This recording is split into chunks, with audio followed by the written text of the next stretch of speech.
अपना वक्त निकाला, अपने अनुभवों को हमारे साथ जाहिर किया। अब बढ़ते हैं अगली खबर पर। बांके बिहारी कॉरिडोर के मामले में सुप्रीम कोर्ट ने बड़ा फैसला दिया है। हाई कोर्ट के फैसले में सुप्रीम कोर्ट ने एक संशोधन किया है। उत्तर प्रदेश सरकार को मंदिर निधि का उपयोग करने की अनुमति दे दी है। सुप्रीम कोर्ट ने भूमि खरीदने के लिए मंदिर निधि के इस्तेमाल की अनुमति दी, लेकिन यह भी कहा कि ये जो निधि का इस्तेमाल होगा ये बांके बिहारी भगवान के नाम पर ही ये चीजें होंगी। बांके बिहार कॉरिडोर मामले में सुप्रीम कोर्ट ने हाई कोर्ट के फैसले में संशोधन करते हुए बड़ा फैसला आज सामने रखा है। भूमि खरीदने के लिए मंदिर निधि के इस्तेमाल के उपयोग की मंजूरी दे दी गई है।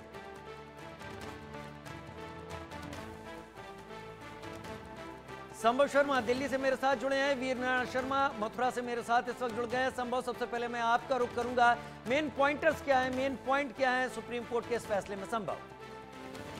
बिल्कुल, जस्टिस बेला एम त्रिवेदी और जस्टिस एफ.पी. शर्मा की ये पीठ थी जो मामले की सुनवाई कर रही थी। इससे पहले भी कई बार ये मामला कोर्ट में आया था, लेकिन आज सुप्रीम कोर्ट ने उत्तर प्रदेश सरकार को वृंदावन स्थित श्री बांके बिहारी मंदिर के आसपास जो 5 एकड़ की जमीन है उस पर जो अधिग्रहण करना है, लैंड एक्विजिशन करना है, उसके लिए मंदिर की जो प्रॉपर्टी है उसकी जो निधियां हैं उसको उपयोग करने की अनुमति दे दी। दरअसल जस्टिस बेला एम त्रिवेदी और जस्टिस एस.सी. शर्मा की पीठ ने इलाहाबाद हाई कोर्ट के उस आदेश में संशोधन किया है जिसमें मंदिर की जो ये प्रॉपर्टी थी, जिसमें कई तरह के फिक्स डिपॉजिट्स आते थे, उसको उसका इस्तेमाल जमीन खरीदने पर नहीं करना था, ये इलाहाबाद हाईकोर्ट ने कहा था और उस पर एक तरह से रोक लगाई थी कि मंदिर की निधियों से जमीन खरीदने की जो बात थी उस पर रोक लगाई थी इलाहाबाद हाईकोर्ट ने। उसको एक तरह से पलट दिया है आज सुप्रीम कोर्ट ने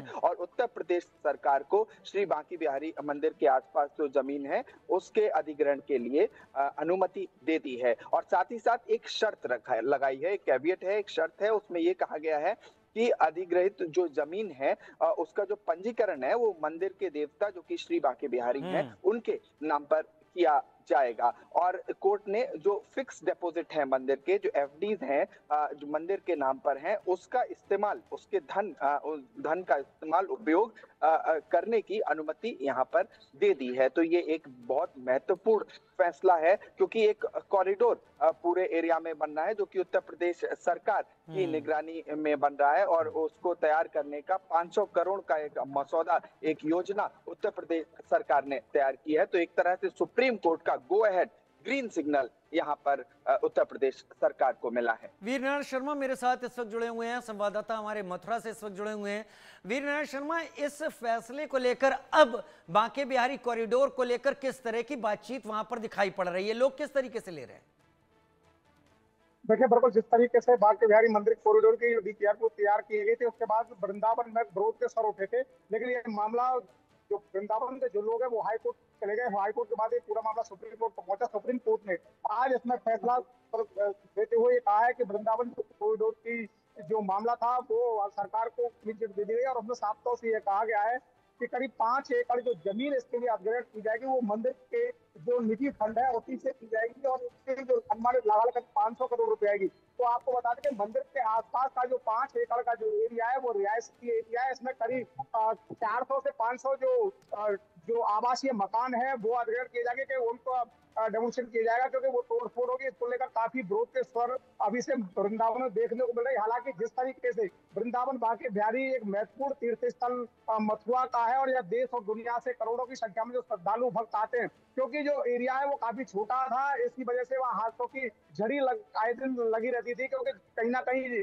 उमस भरी गर्मी में जब श्रद्धालु बेहोश होते हैं। इसी को देखते हुए मथुरा की सांसद हेमा मालिनी के प्रस्ताव पर ये पूरी जो डीपीआर है वो ब्रज तीर्थ परिषद के अधिकारियों के द्वारा तैयार की गई थी और शासन को प्रस्ताव भेजा था।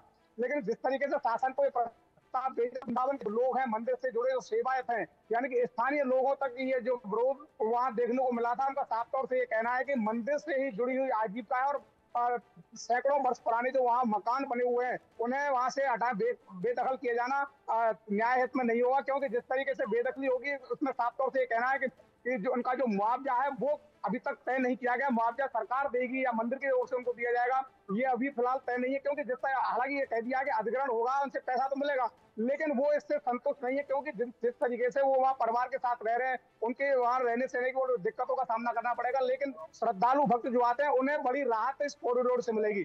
जी राजीव। ठीक, आप एकदम सही कह रहे हैं, लेकिन मंदिर के आसपास लोगों से आपसे बात हुई, क्योंकि हमने देखा है उन संकरी गलियों में लोगों ने अपने घर में ही अपनी दुकानें भी बना रखी हैं। तो अगर ये एरिया यहाँ पर तोड़फोड़ होती है, एक्वायर होता है, तो ये उसी तर्ज पर होगा जैसे काशी में एक कॉरिडोर बना था। लोग तैयार हैं या लोग सीधे सीधे विरोध कर रहे हैं इसका? देखिए बिल्कुल जिस तरीके से अभी सुप्रीम कोर्ट का ये फैसला आया, हालांकि जिस तरीके से कॉरिडोर की डीपीआर तैयार की गई थी, विरोध के स्वरूप दिखे थे, विरोध के बाद ही मामला ये सुप्रीम कोर्ट तक पहुंचा।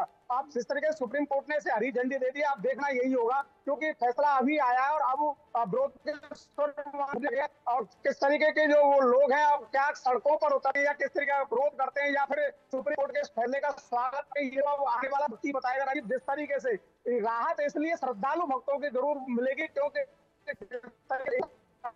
और क्या बड़े रूप में वृंदावन में देखा जाएगा, क्योंकि जिस तरीके से काशी में ठीक है, तो बड़ी आराम के साथ दर्शन करते हैं, पूजा अर्चना करते हैं और उसी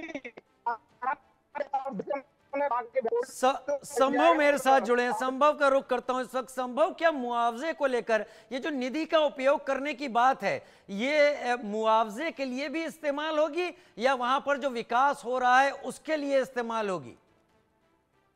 कि राजीव, जिस तरह आपने अभी बनारस की बात की, काशी विश्वनाथ के कॉरिडोर की बात की, आइडिया वही है, रेप्लिका भी वही है और उसी तरह से यहाँ उसे एग्जीक्यूट करना है। लेकिन जब हम वहां ग्राउंड पे जाते हैं वाराणसी में, तो वहां पर इतना कंजेशन उसके आसपास, कॉरिडोर के आसपास नहीं है, हम लोगों ने वहां से रिपोर्ट किया है। लेकिन जब हम बांके बिहारी की बात करते हैं तो आप भी वहां पर गए होंगे, मैं पर्सनली अपने अनुभव बताता हूँ, लगभग जाता रहता हूँ वहां।